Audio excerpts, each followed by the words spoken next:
Hey everyone, hope that you've had a great week. I hope that you've been blessed this week, and I hope that you've taken the opportunity to be a blessing in someone else's life.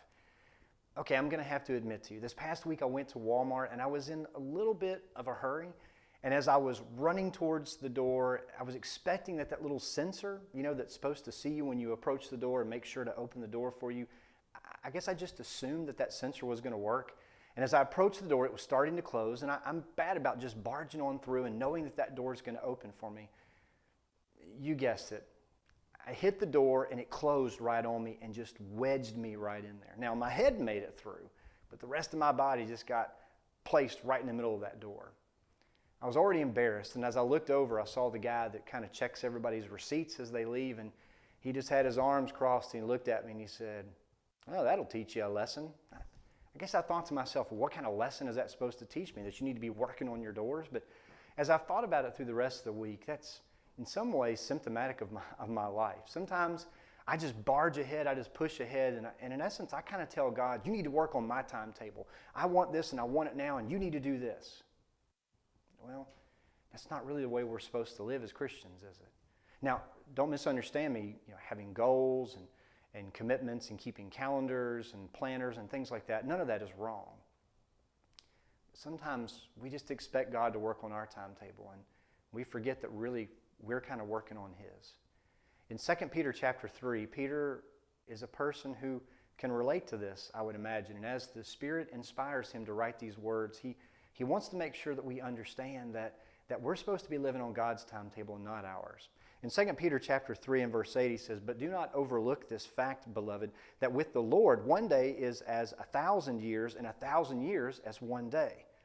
The Lord is not slow to fulfill His promise, as some count slowness," maybe people like me, the way that I count slowness, "but is patient towards you, not wishing that any should perish, but that all should reach repentance." Maybe you've been praying about something for a good long while, and you're starting to get frustrated and say, "God, when are you ever going to do this?"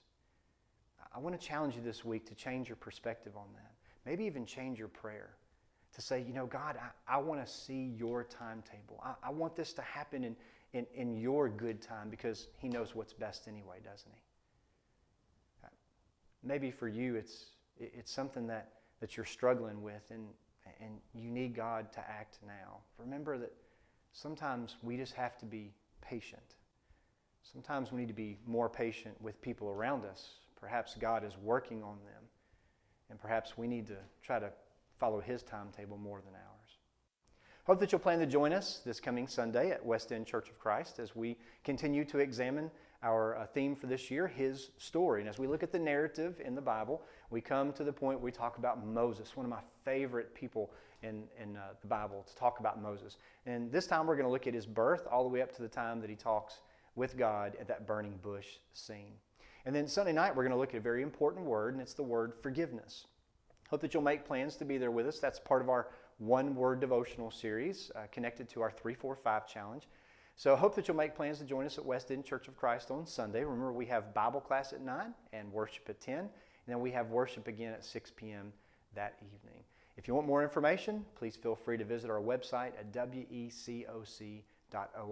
Have a great rest of the day. Have a great weekend. And Lord willing, we'll see you on Sunday.